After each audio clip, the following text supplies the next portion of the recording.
The views and opinions expressed on this program do not reflect the company, owners, management, staff, clients, or partners.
Greetings and welcome to another episode of Bermuda's Feel Good Early Morning Show. Good day, Bermuda, supported by Pizza's and Aliana's Restaurant.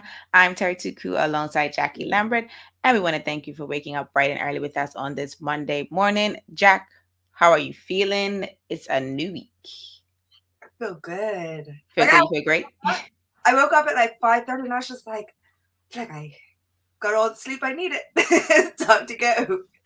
So you went to sleep early. That's great. Shout outs to you for that. I did not have the same experience, but I want to say good morning to Sean Smith. He says happy Valentine's Day to us as well as the ladies of the Good Day Bermuda family. Yeah, shout outs to everyone. Today is Valentine's Day, and which is kind of why we reached out to the guests that we have backstage, because for our focus topic today, we want to be discussing intimate self-care and beauty practices with our featured guest, Ashleigh Simons of Shea Milan Skin. So I definitely want us to kind of talk about skincare because it's one of those topics that is very trendy right now with good reason. It is probably one of the best and easiest forms of self-care, and you really don't have to break the bank to do so.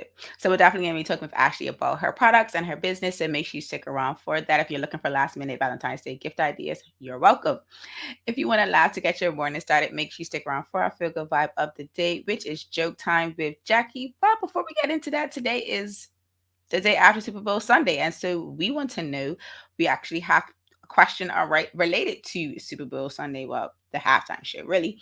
What are your thoughts? What did you think about the performance that took place yesterday? For those of you that didn't know, that didn't get a chance to watch it, we'll just give a little recap. So Dr. Dre brought a star-studded group of his friends together. Eminem, Kendrick Lamar, Snoop Dogg, and Mary J. Blige all touched the stage with him for his halftime show. And Jackie, so you said you went to sleep early, but I'm assuming you saw the Super Bowl halftime show. So I was asleep and then I heard like everybody getting crazy, and I was like, oh, wait, guys, this is the halftime show. And I woke up just for it, and I am so happy I did. I was stomping the yard. I thought I was doing a crip walk. I had a great time. Honestly, it was the best performance Kendrick Lamar, how he came. Oh my god! Honestly, if you guys didn't see it, go back and watch it, because I will again today.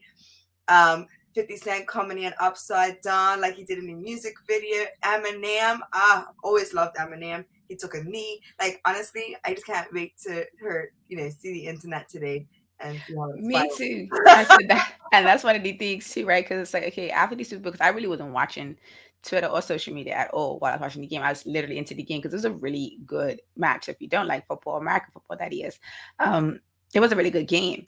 And so leading up to the halftime show, it was like, it's close. It was that the Rams were only up by 3, so you're like, all right, this is a scrappy game. Halftime show comes around, and so if you've seen, well, first of all, I watched like the whole pre-event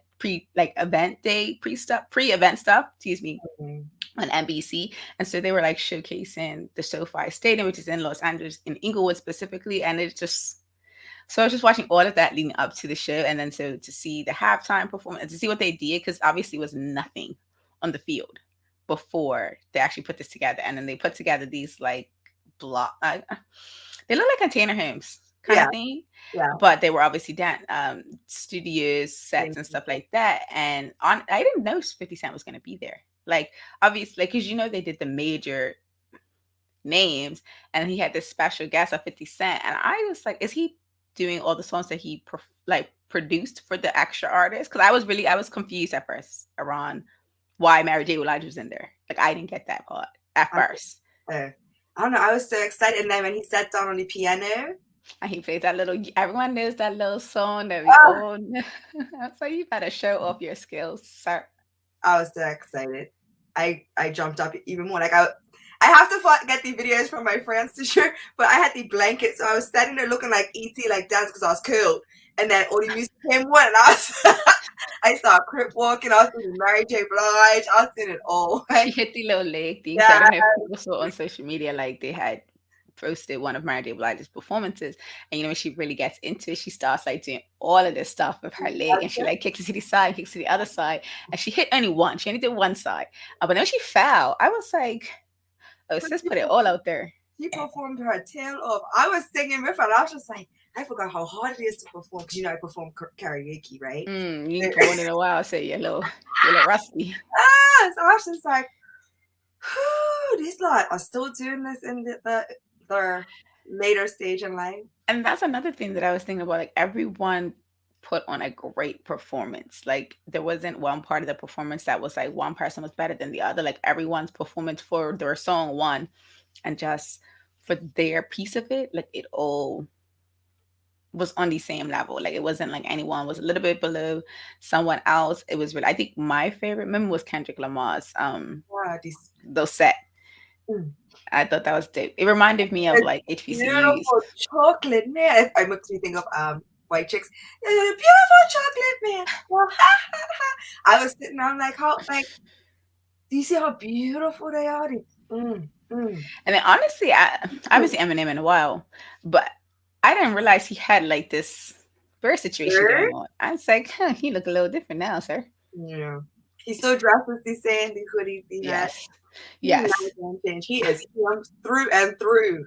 But it was good to see him come back, because I feel like he has some new music too that has been released recently. So it was good to see him back out there, because I don't really follow Eminem's career like that. So that's also why. However, it was good to see him back out performing again, and with some of his friends. Like he was on Andre's label with 50 Cent and Snoop. So they've all been together. I still, like, to this day, like for me, it's Mary J. Blige still felt like an outlier, but it worked. You think so? Yeah, because she's not from the West. That was just my thing. Like in that sense. And like that's why I was like, this is because but then again, Eminem is also not from the West, but he was on Dre's label. So that's what, like, some of the connections between the other artists that maybe weren't on the West Coast made sense, because they were connected to Dre for like majority of their career, if not all their career. But she was the only like outlier, but it was hip hop and R&B vibes at the end of the day, which she is. If there's anyone that's hip hop and R&B, it's Mary J. Blige through and through. No, I really enjoyed it, especially when Dre made his little performance. I was like, oh, which song is he gonna do? And he's like, still got love for the streets, and I'm like, oh, it's the DRE. Jacky was there like a whole fangirl. Like, I should have been there. I feel like I would have done, if I was at the Super Bowl, they would have had to have security right in front of me, because I feel like I would have pulled a little mama and ended up there. I feel like, no, honestly, so watching the pre-event stuff, or pre-game event stuff, like there's a section where the guy was talking about the tickets. The first Super Bowl, which actually took place in LA, was like $12 per ticket. This Super Bowl was $6,300 per ticket, or around, like, averaged around there. And I was like, yeah, it was the average price. So there's obviously floor seats where you're right there, and then you're all the way up to the back. A good thing I did it. I mean, I couldn't have gone. I was like, I mean, there's probably like, there's other tickets for like, higher up in the stadium, which will probably be like in the hundreds, because that's usually, even like when I've been to the Georgia Dome and even the Mercedes-Benz Stadium, like they're relatively around those prices. But when you think about the Super Bowl, you're adding tax for just the Super Bowl itself. So, and that experience, this is the last game of the season. This is the championship of this particular sport. So not obviously, but yes, it will be a little bit more pricey, because not everyone, there's not going to be a second Super Bowl 56. Like, it's just this one. So, but I was like, that's twice somebody's rent. I'll go one. You said you go one day? One day. I would like to go too. I was kind of bummed when they had it in my city in Atlanta and I didn't go. But it's a different kind of energy when the Super Bowl is in your city at your stadium and your team gets to play. But for your team to win, the whole LA is turned up right now. I feel like the tailgating would be like insane. I mean, like post game stuff. Yeah.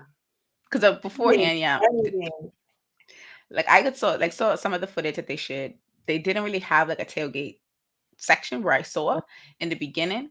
But they probably had them at different places. Like people were probably just not watching the game at the stadium. They were at other places to do tailgates. But yeah, if I was in LA right now, I'm pretty sure it's a turnout. Insane. That's what I'm saying. God. Like I couldn't even because when Atlanta lost, so that was a terrible feeling in the city of Atlanta.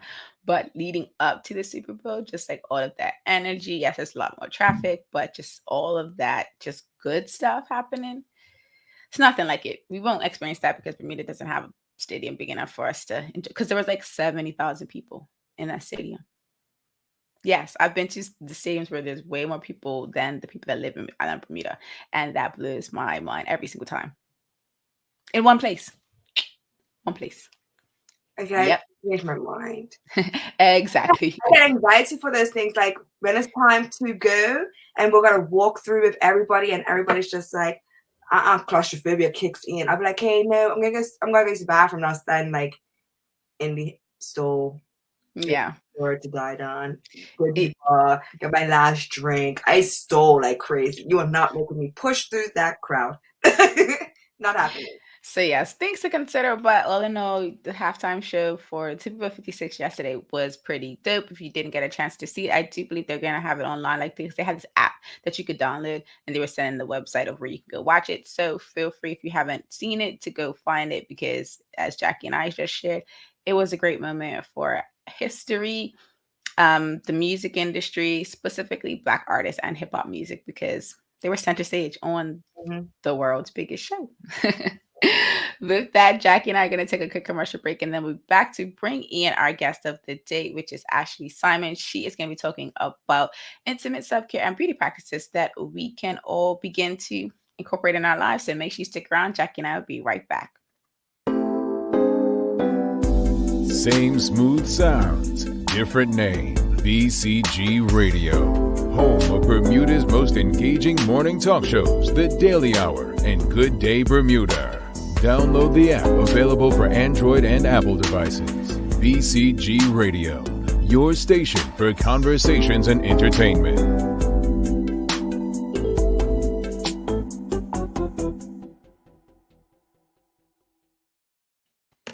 Welcome back to Good Day Bermuda, supported by Pete's House and Aliana's Restaurant. I'm Terri Tuku alongside Jacky Lambert. And if you haven't already, please take a minute to share this episode wherever you are watching, because right now, Jacky and I are about to transition to our feel-good topic of the day. We are discussing intimate self-care and beauty practices with our featured guest, Ashleigh Simon of Shade Milan Skin. We need you to help us welcome our guests into the conversation by dropping a good morning message or dropping your favorite good morning emoji, because Jacky and I are ready to get this conversation started because it's Valentine's Day and we're going to talk all things self-care. So good morning, Ashleigh. Good morning. Thank you so much for joining us bright and early on this Monday morning, right after the Super Bowl. So Ashleigh, let's start by talking about, what is Shade Milan specifically, and what prompted you to start this business? So it's Sade Milan, like the singer Sade. No problem. So we're an intimate skincare brand. We focus primarily on those that have issues with ingrown hairs, dark marks, hyperpigmentation. While trying to bring vulva skincare to the forefront, that's not really discussed in the feminine hygiene, feminine care space. And what prompted me to start it was it our first lockdown in 2020. I got a few ingrown hairs, can't wax or anything. And I was just like, these are so annoying to get. Yep. And the light bulb literally went off, and I was just like, I'm going to play around while we have this extra time. And I'm going to make a product to help myself. And then long story short, I would talk to other women and they were like, yeah, like I would want to try a product like that. Or yes, I've had that issue since I started shaving or since I was a teenager. And, I've had insecurities about it. And that's kind of where it took off. I love that. So you're kind of touching on it right now, but your tagline is confidently feminine. Can you explain to us a little bit more, dive a little bit deeper into what that means to you? Yeah, so what I was finding is that, a lot of women were talking to me about these issues and, from personal experience and from their stories, I found that, like I said, it can be an insecurity for a lot of people. So confidently feminine was just me trying to push the tagline that, feel good about yourself, feel confident. These things are normal. These things are common. You're not alone in this struggle, I guess, for lack of a better term. So just to push that narrative to, be confident in yourself.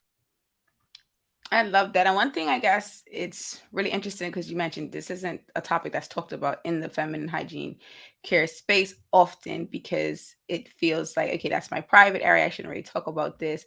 You mentioned that it started for you in the pandemic as far as the business idea, but has skincare, intimate skincare, or beauty in general always been a passion of yours, and why? No, not really. Honestly speaking, I am very much very simple when it comes to my skincare. It's, water, a basic wash, exfoliating, and a moisturizer. So when this came about, having a more conscious routine about my intimate skin was different. But because it was, something that I guess I was sensitive to, is something that I stuck with. I love that because go ahead, Jack. And I was saying, I'm just happy that we're having this conversation because I see it's becoming more pushed to the forefront for everybody. You see the women on Instagram and they're just like, I have stretch marks. I have, ingrown hairs. Yes, I have cellulite. And to constantly put in the faces of, I'm just going to say it, man that constantly be like, is that a razor bump? Like, sir. So they're the ones that make us feel uncomfortable. So what I'm loving is that we're women, we're having the conversation to make ourselves, women empowerment. We're pushing it out there that I have ingrowns too. I got the razor bumps. It happens. It's normal. Love yourself regardless, because sometimes obviously summer's coming up and all I can think about is, all right, we're going to start doing the laser hair removal or get your wax routine back in order and get those whatever blemishes and scars going away. And I know that you have how exactly does your product work is what I'm getting at as well. As I have. Okay. So I have a collection. So I have an ingrown hair serum, for those who suffer with ingrown hairs. I have a bikini oil, a dark mark corrector, an exfoliating scrub, just to get you into the routine. Every product serves its own purpose. The ingrown hair serum, obviously, if you have ingrowns, the bikini oil you can use after you get your wax or after you shave, just to moisturize your skin. Because a lot of times, so an ingrown hair, it is a hair that gets trapped under the skin and doesn't come back out of the skin. And so what these products will do is help exfoliate the skin, take away the dead skin, so that the hair can come through, and keep your skin supple. So again, the hair can come through and there's no barrier, so that you don't get ingrown hairs anymore or as much. Would this be a daily routine? I was just going to ask that. Well, I'm trying to get in on the products. I missed out on the last one. I was just like, all right, oh no, it's time. And I ran over and I was just like, she's still out. I'm too late. No, so yes, daily, except for the exfoliating scrub. That would be too harsh to use every day. So I recommend 2 to 3 times a week to use that. But everything else can be used every day. Good to know. That's very good to know, because I feel like, just as we just talked about, you said you keep your I guess your regular face skincare, very simple. And for women that are just getting into it, it might be, a bit overwhelming to like say, Yeah. okay, I want to take care of this area, but I'm not really sure what to do when I do my face. I do this one thing, but like, can I? It seems like it's similar products to what you would use in your face skin. You can use in your intimate skin. Maybe the ingredients are different, and that's something to people should look into. So, what if someone has like a reaction to starting to use new products, whether it's yours or any other products on that intimate area? Like, what are some things they can do to maybe one, alleviate that, or try to figure out what to do so that it doesn't happen again? Do you have any recommendations? Definitely stop use if that happens, and maybe just try not using it every day. Just use one product at a time, every couple of days, see what gives you the reaction. And if it continues, just stop use, or maybe, go to your doctor to see what ingredient, or you could, be allergic, see if there's any ingredients in there that you may be allergic to. Some people, they have allergies to nuts or things like that. So always definitely be sure to read the labels. If you're not sure about allergies, take an allergy test, but definitely don't continue use if you have a reaction. Just want to put that out there because some people be like, well, this is a different area because like it's a little bit easier to see certain allergies on other parts of your body. When it's down there, you might just take it for granted and be like, well, maybe that's just what's supposed to happen, and it might not be. Want to switch gears just a little bit because a lot of people are starting businesses and they don't always talk about the challenges and struggles. So I just want to know, what have been some challenges or struggles while creating am I saying it right? Sade. Okay. Like a singer. Like a singer, right? Okay. Yes. God. Definitely shipping. Shipping, customs. I feel like everybody kind of has the same song and dance when it comes to that. It can be expensive, like logistically trying to get things to Bermuda. That's definitely been the biggest challenge. And also during this time, just COVID time, supply chains, they've been a challenge. Like my suppliers, some of my bottles, they've decided to increase the price. I get my bottles from China, so just their shipping costs from there have increased as well. So that's been my main challenge. And I definitely heard that. We definitely heard that often with small businesses in Bermuda. It is a supply chain challenge. That's a little bit of a tongue twister there. But so I want to bring in this audience question next, because we talked about some of your products earlier. And so this question from Sean Smith: do you know of a natural hair removal cream for sensitive skin in intimate areas? And if you don't, would you consider creating one? Ooh. I would consider creating one. I've actually thought about it. It's just a research thing, because most creams like that, like Nair and some of the other brands, it's very loaded with chemicals. And I'm pretty sure the active ingredient that actually would remove your hair is a chemical. So I would just have to research different avenues to see what would work. So that would take some time. And that's fair too, because I don't even think we think about those type of things when we use some of these products.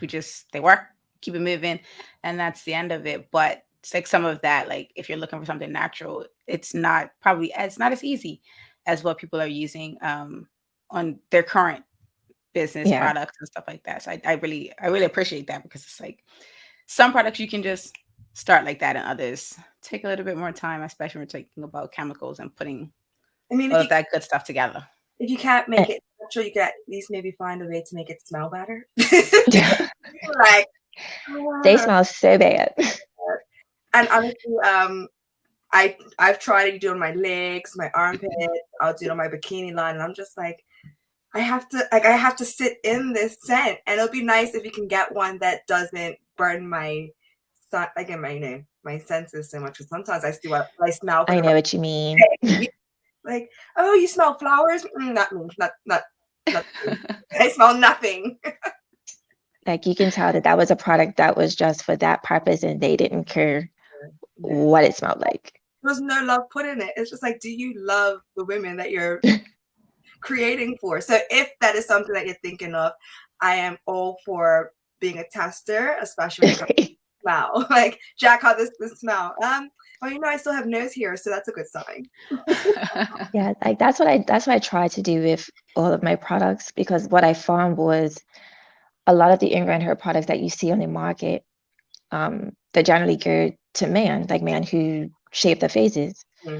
So they just smell like alcohol or tea tree oil. And for a lady, you don't really want to smell like that. So that was one of my,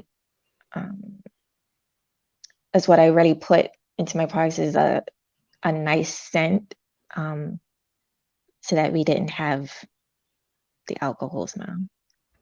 Right, because we don't like rubbing alcohol as it is. Like, then nobody want to smell that either. Like, no, and it dries you out too, so you don't want that either. And that might be a deterrent as we kind of come back. I wanted to bring a comment or question, around your business priorities, but before that, that's usually how women pick things, right? We smell it first, and if it doesn't smell nice, we're kind of like pass.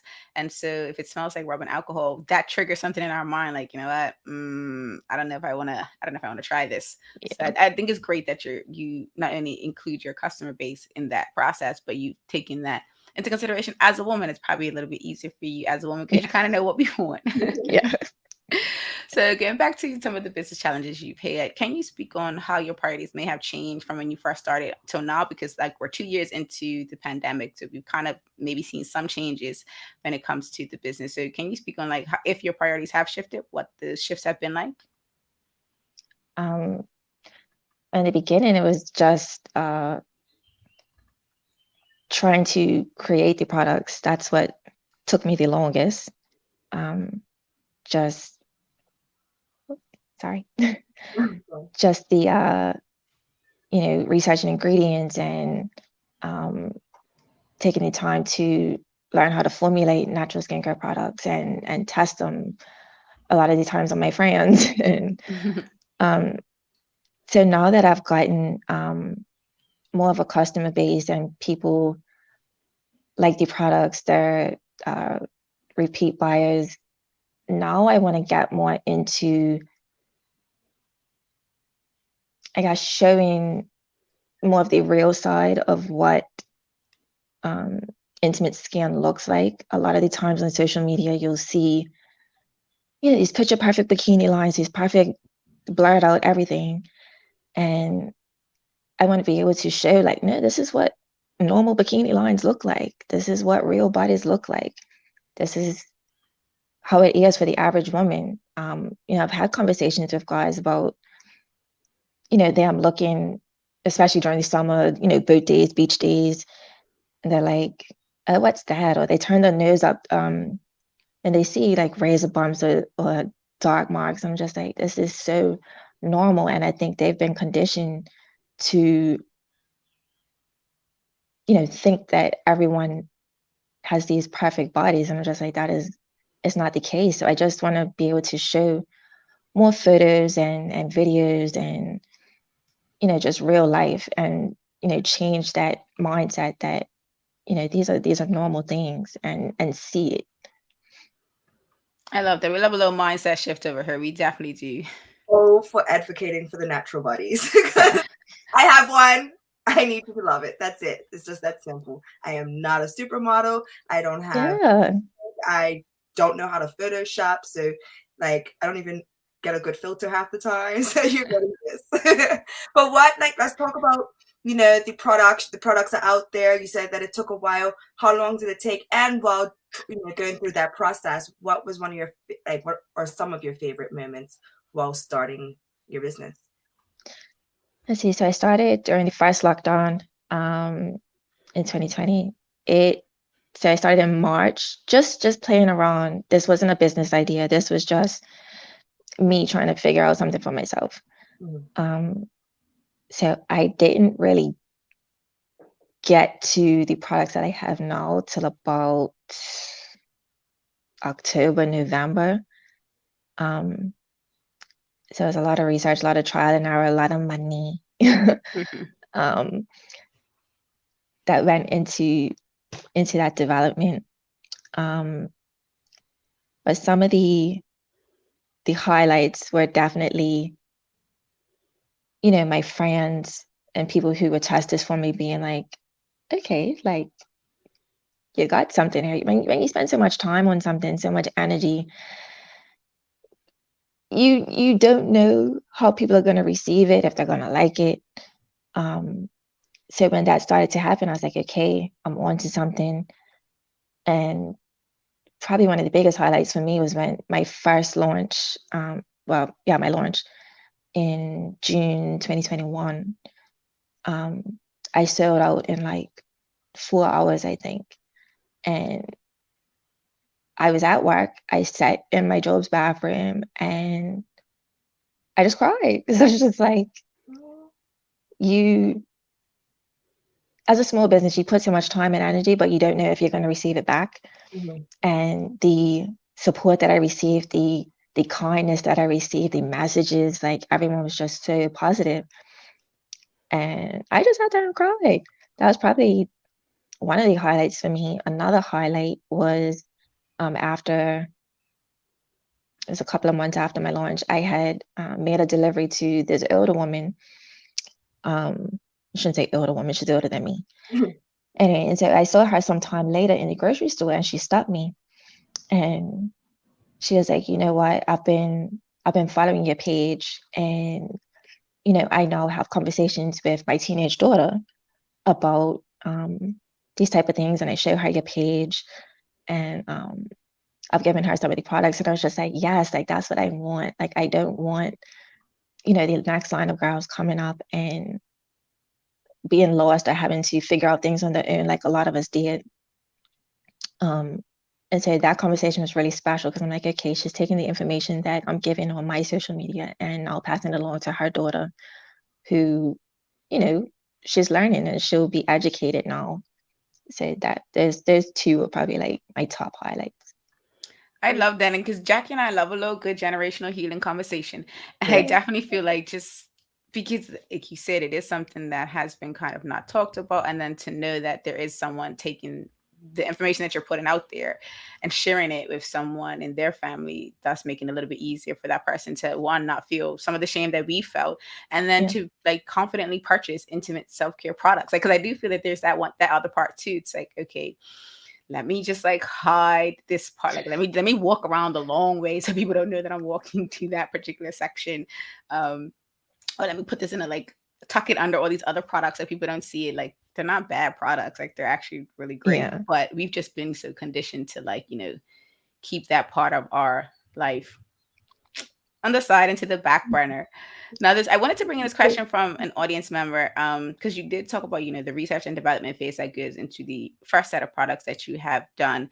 So do you happen to be considering doing products for men? And if so, what's that process going to be like? But I haven't. However, men can use these products. There have been some women that have purchased for their boyfriends, husbands, particularly the ingrown hair serum. You know, because like I said earlier, they shave their faces, they get ingrown hairs. So girlfriends, wives, they have been purchasing for their partners and they've been using them. So they can use it too. I love that. I would have never thought of that. Look at that unisex product. I like it in here. I'm like menscape as well. So, you know, they might need to get their little bikini situation sorted. They could. Yeah. Absolutely could.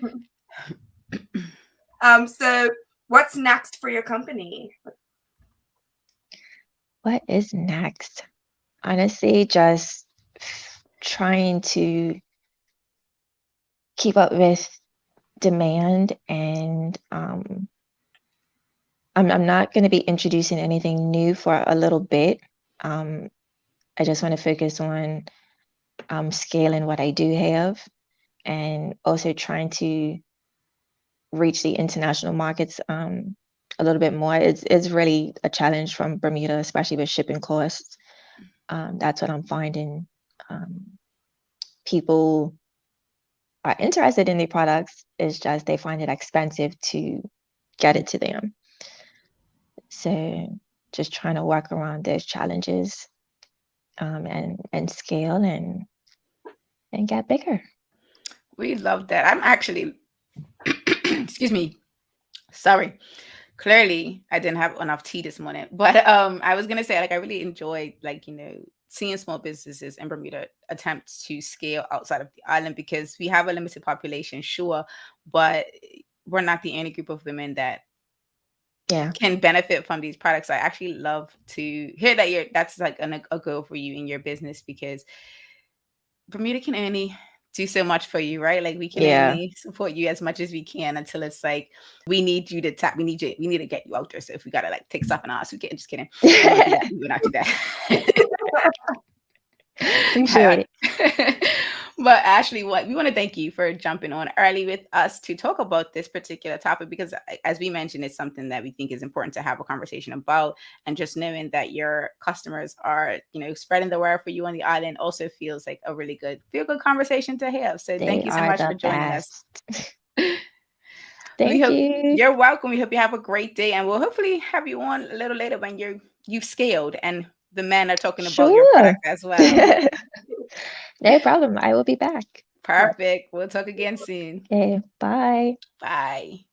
Jacky and I are going to take a quick commercial break, and then we'll be back to give you our Feel Good Vibe up to date, which is Joke Time with Jacky. We also have a special announcement that we kind of teased you guys about last week that we're going to start to talk about this week. So make sure you stick around for that. Also, let us know your thoughts in the comments on our conversation with Ashleigh of Sade Milan Skin. Jacky and I will be right back. Same smooth sounds, different name. BCG Radio, home of Bermuda's most engaging morning talk shows, The Daily Hour and Good Day Bermuda. Download the app, available for Android and Apple devices. BCG Radio, your station for conversations and entertainment.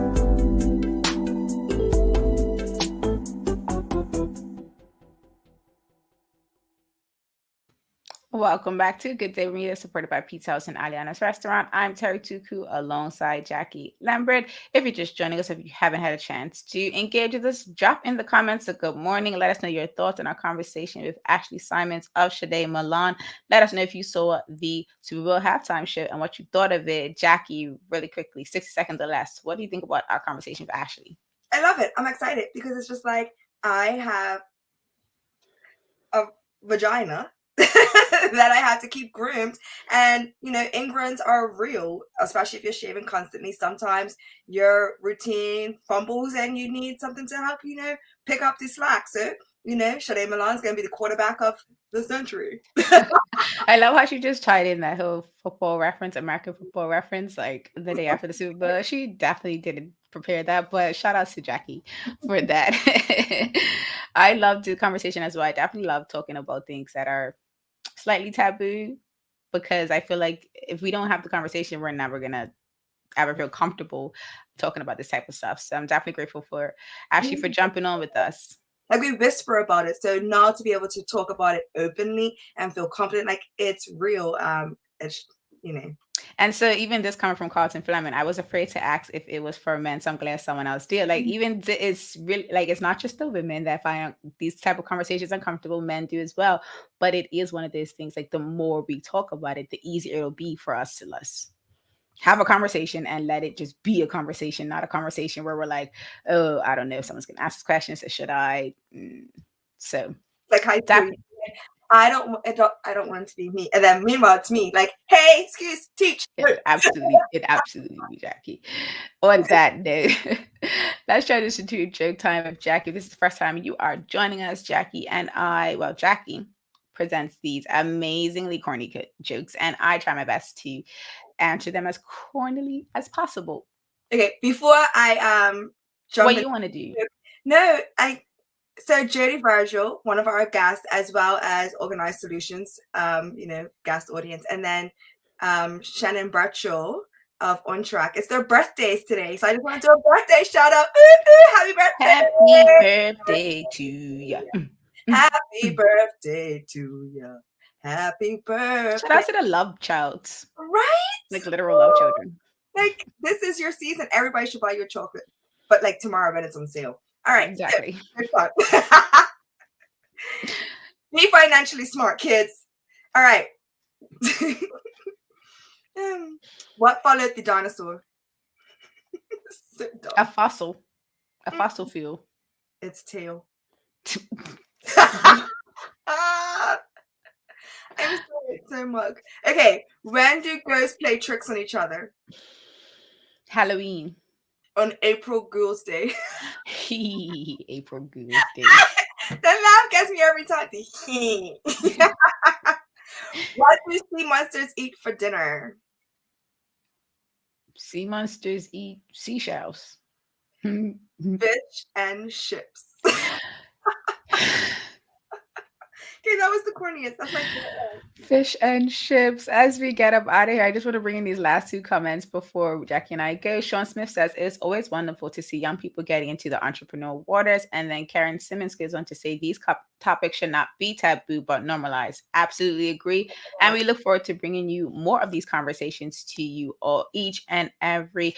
Ooh, that's the change. So starting next week, Jacky and I will not be here each and every weekday. We will be here from Tuesdays to Thursdays. So Monday and Friday, you will not see Good Day Bermuda live, but you will see a replay. So make sure you get used to the new schedule. Jacky and I will remind you every single day this week because we are here each weekday this week, but starting next week, we will be back not Monday, but on Tuesday. Don't worry if you forget. But if you don't, if you're like, super fan, put in your calendar so that you will know when Jacky and I are back next week. Until the next episode, Jacky and I want to give thanks to you all for watching with us, for engaging with us. This episode of Good Day Bermuda is supported by Pizza House and Aliana's Restaurant. I'm Terri Tuku alongside Jacky Lambert. Trust we'll see you tomorrow for more feel-good conversations. Until the next episode, peace and have a good day, Bermuda.